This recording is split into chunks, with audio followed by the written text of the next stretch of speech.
اللہ تعالیٰ بتاتا ہے تمہارے آگے پیچھے حفظہ، حفاظت والے جو ہے فرشتے چلتے ہیں. اور آپ نے کبھی دیکھا ہوگا کہ گاڑی کوئی سناٹے سے ایسی گزر گئی ہے آپ کے ساتھ سے کہ آپ محسوس کریں کسی نے آپ کو دھکا دے کر بچایا، کوئی غیر مرئی طاقت ہے، انویزیبل طاقت ہے جس نے آپ کو ہٹایا ہے اور گاڑی سے بچایا ہے. فرشتے ہیں ہر جگہ ہے، ہر آن ہے. تو اس اعتبار سے غیب ہے، فرشتہ ہم نہیں دیکھ سکتے. حضور نے جبرائیل کو ان کی اصل شکل میں صرف 2 مرتبہ دیکھا ہے. ایک مرتبہ غار حرا سے اترتے ہوئے آپ نے دیکھا، آواز آئی یا محمد. یہ چوتھی وحی جو ہے اس سے پہلے واقعہ پیش آیا. آپ نے دیکھا سامنے آگے پیچھے دائیں بائیں کوئی نہیں ہے، تو تھوڑا سا خوف سا احساس ہوا. آگے بڑھے، پھر یا محمد.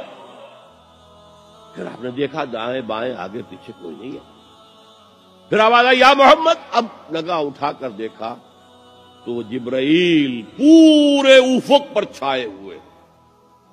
وَهُوَ بِالْأُفُقِ الْأَعْلَى فَدَنَا فَتَدَلَّى فَكَانَ قَابَ قَوْسَيْنِ أَوْ أَدْنَىٰ فَأَوْحَىٰ إِلَىٰ عَبْدِهِ مَا أَوْحَىٰ.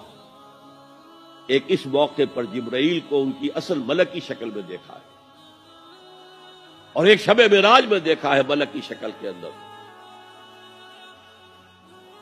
تو باقی تو ہر دفعہ حضرت جبرائیل یا تو وہی ہے تو اس میں جبریل فرشتہ نظر نہیں آ رہا، وہ تو روح الامین روح محمدی پر نزول کر رہا ہے، نازل کر رہا ہے قرآن. ان آنکھوں کا اس میں کوئی دخل ہے ہی نہیں، ان کانوں کا اس میں کوئی دخل نہیں. شاید میں نے آپ کو ایک شعر بھی سنایا تھا جگر کا، جو میں حیران ہوا کرتا ہوں کہ کس عالم میں ہوں گے اس وقت جگر جب کہ انہوں نے یہ شعر کہہ دیا. واقعہ یہ ہے کہ وہ بہت شراب پینے والے تھے، لیکن جب شراب سے توبہ کی ہے انہوں نے تو پھر جو شاعری انہوں نے کی ہے وہ بڑی پاکیزہ شاعری ہے. اسی میں ہے یہ شعر، نغمہ وہی ہے نغمہ کہ جس کو روح سنے اور روح سنائے. وہ نغمہ قرآن روح الامین نے سنایا، روح محمدی نے سنا صلی اللہ علیہ وسلم وعلیہ الصلوۃ والسلام. یہ نظم بڑی عجیب ہے. جہل خرد نے دن یہ دکھائے. جہل خرد انسان کے عقل کی جاہلیت، جدید فلسفے، جدید نظریہ.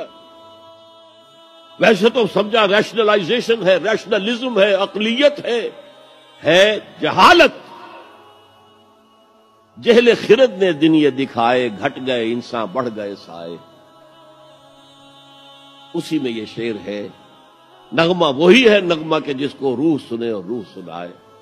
بہرحال حضور نے جبرائیل کو اصلی شکل میں بھی دیکھا ہے. وہ غیب میں ہے یا نہیں ہے؟